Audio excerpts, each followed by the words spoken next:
নমস্কার দর্শক বন্ধুরা, আমি ঘরোয়া রান্নাঘর থেকে অপর্ণা বলছি। আজকে একটা রেসিপি নিয়ে আপনাদের সঙ্গে শেয়ার করতে এসেছি, দই সন্দেশ। কি কি উপকরণ দিয়ে বানাচ্ছি আসুন দেখিয়ে দিই।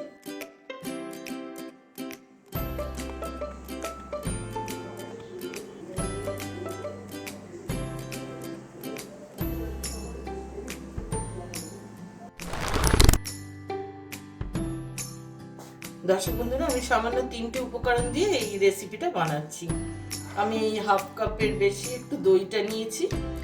দইটা আমি সারাদিন সকালবেলার থেকে 5 ঘন্টা ঝুলিয়ে রেখেছিলাম কাপড়ে বেঁধে, যাতে ওর জলটা বেরিয়ে যায়। আর এই হাফ কাপ দুধ আর হাফ কাপ কনডেন্স মিল্ক, ব্যাস এই আমার উপকরণ। এবার আমি বানাই কীভাবে দেখুন।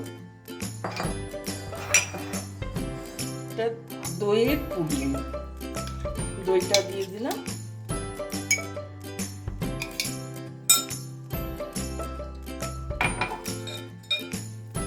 এর মধ্যে এবার হাফ কাপ কনডেন্স মিল্কটা দিয়ে দিলাম।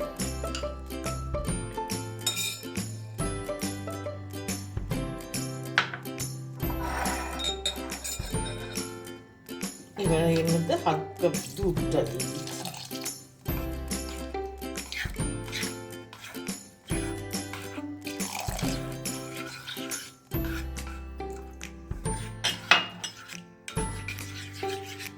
আমি হাত দিয়ে এটা বিট করব না, আমি মেশিন দিয়ে বিটার দিয়ে এটা বিট করে নেব।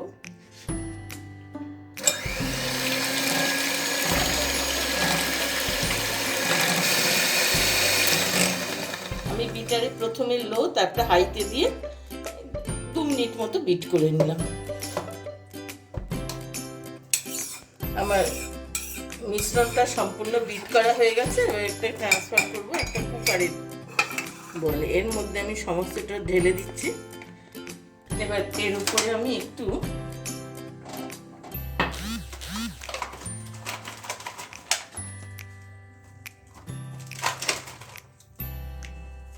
দু চারটে কিশমিশ দিয়ে দিলাম এর ভেতরে।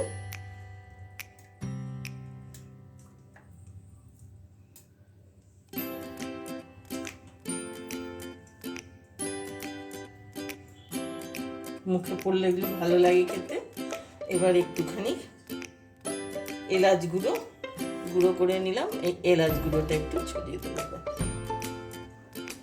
এবার 2-4 দানা কেশর দিয়ে দিলাম। এর রং গন্ধ দুই খুব ভালো লাগবে।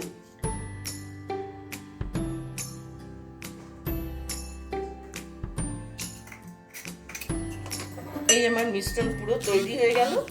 এবার দর্শক বন্ধুরা, আমি কুকারে যতটা 2 কাপ জল দিয়েছি, বড় কাপে 2 কাপ জল দিয়েছি। আর এর ভেতরে সেটটাকে লাগিয়ে দিয়েছি। এর উপরে আমি আর একটা স্ট্যান্ড দেবো। এবার কুকারটা অন করে দিলাম। এবার এটাকে খুব সাবধানে এতে বসিয়ে দিতে হবে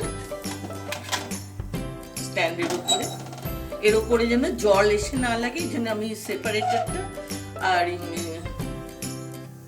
একটা স্ট্যান্ড দুটোই দিলাম, যাতে জল এসে এর উপরে না পড়ে। এবার লিডটা আমি কুকারের ঢাকনার প্রেসারটাকে খুলে নিয়েছি, নিয়ে এটাকে এবারে লাগিয়ে দিই। এটা এইভাবে 30 থেকে 40 মিনিট থাকবে। আঁচটা একটু কমিয়ে দিতে হবে, এইভাবে কম আছে এটা থাকবে। দর্শক বন্ধুরা, আমার রেসিপিটা ভালো লাগলে লাইক করবেন, সাবস্ক্রাইব করবেন, বেল আইকনটা টিপে দেবেন। এটা আমি সাজিয়ে প্লেটে আমি নিচ্ছি। এইভাবে পিস পিস করে কেটে নিতে হবে।